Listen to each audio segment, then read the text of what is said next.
నమస్తే. దేశవ్యాప్తంగా రిజర్వేషన్లకు సంబంధించినటువంటి లొల్లైతే జరుగుతూ ఉంది. ఇక దాని విషయంలో ఇప్పటికే అమిత్ షాకి సంబంధించినటువంటి ఒక ఫేక్ వీడియో బయటికి రావడం, ఆ ఫేక్ వీడియో పైన కాంగ్రెస్ పార్టీకి సంబంధించినటువంటి సోషల్ మీడియాకు ఇప్పటికే ఢిల్లీ పోలీసులు అయితే నోటీసులు ఇచ్చినటువంటి సందర్భం అయితే మనకు కనబడతా ఉంది. ఇక అసలు బీసీ సంక్షేమ సంఘం ఏమనుకుంటా ఉంది, నేషనల్ వైడ్గా బీసీ సంక్షేమ సంఘం ఏం చేయబోతా ఉంది, ఇంకొక 10 రోజులలో తెలంగాణ రాష్ట్రంలో జరిగేటువంటి 17 లోక్సభ నియోజకవర్గాలలో ఎవరికి సపోర్ట్ చేయబోతున్నారు, ఇవన్నీ విషయాలు అడిగి తెలుసుకుందాం. మనతో పాటుగా బీసీ యువజన సంఘం జాతీయ అధ్యక్షుడు గవ్వల భరత్ కుమార్ ఉన్నారు. సార్ నమస్తే. ఎట్లా ఉంది బీసీలకు సంబంధించినటువంటి విషయంలో సీట్ల కేటాయింపు నుంచి మొదలుకొని నేటి వరకు అసలు సీట్ల కేటాయింపు మీకు ఏమన్నా ప్రామాణికంగా అనిపిస్తుందా? ఏ పార్టీని చూస్తే ఎట్లా అనిపిస్తుంది?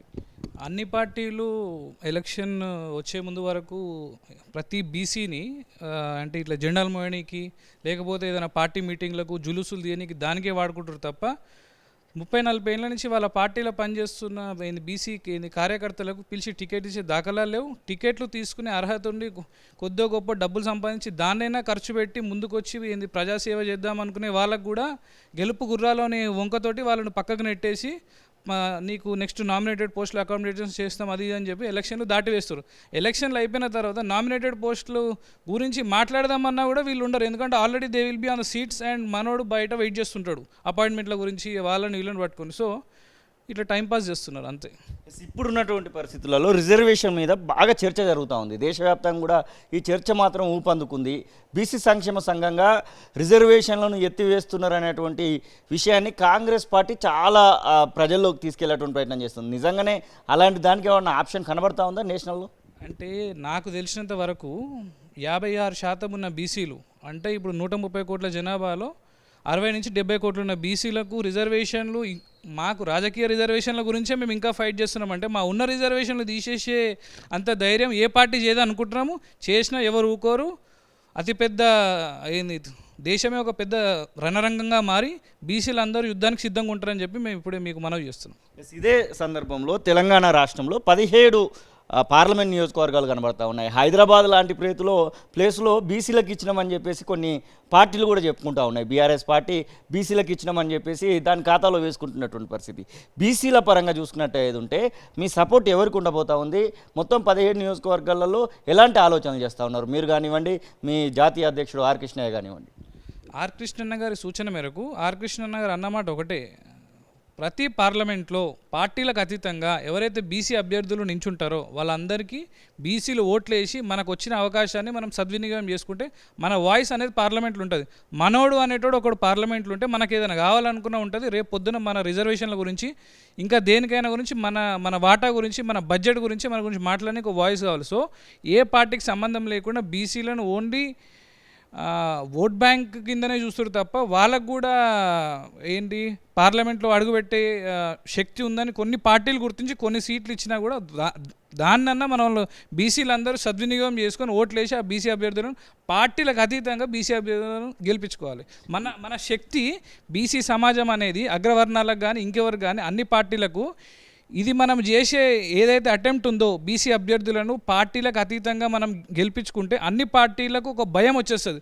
ఓహో బీసీలు అందరూ సంఘటితం అయ్యారు, సో మనం కూడా ఒళ్ళు దగ్గర పెట్టుకొని వీళ్ళకి మనం అన్యాయం చేయొద్దు, వీళ్ళకి దక్కాల్సిన వాటాలు వీళ్ళకి ఇవ్వాలి అనే ఒక మెసేజ్ పోతుంది. ఇదే ఇంకొక 2-3 నెలల్లోనో లేకపోతే వచ్చేటువంటి జూన్లోనో లోకల్ బాడీ ఎలక్షన్స్ కూడా రాబోతున్నటువంటి పరిస్థితి. బీసీలకు ఖచ్చితంగా 40% పైగా ఖచ్చితంగా అవకాశాలు కల్పించాలి లోకల్ బాడీస్లో అన్నటువంటి ఒక నినాదం కూడా ఊపందుకుంది. ఆ విషయంలో మీ కార్యాచరణ ఏమన్నా ఉండబోతుందా? మేము ఆల్రెడీ ఓబీసీ న్యాయయాత్రను స్టార్ట్ చేసినాం, అది అందరికీ తెలుసు. 2 విడతలు మేము ఆల్రెడీ కంప్లీట్ చేసినాం. ఇప్పుడు ఈ ఎలక్షన్లు వచ్చడం వల్ల మళ్ళీ మేము వెళ్ళి ఆ డిస్టర్బెన్సెస్ క్రియేట్ చేయడం కంటే ఈ ఎలక్షన్లప్పుడు మనం ఉన్న బీసీ అభ్యర్థులను గెలిపించుకునేదే ప్రధాన కర్తవ్యంగా పెట్టుకున్నాము. ఈ ఎలక్షన్స్ అయిపోగానే ప్రతి ఊరు తిరుగుతాము, ప్రతి వాడ తిరుగుతాము. నెక్స్ట్ వచ్చే లోకల్ బాడీ ఎన్నికల్లో 42%కి రిజర్వేషన్ని పెంచితేనే మేము ఆ పార్టీకి సపోర్ట్ చేస్తాము.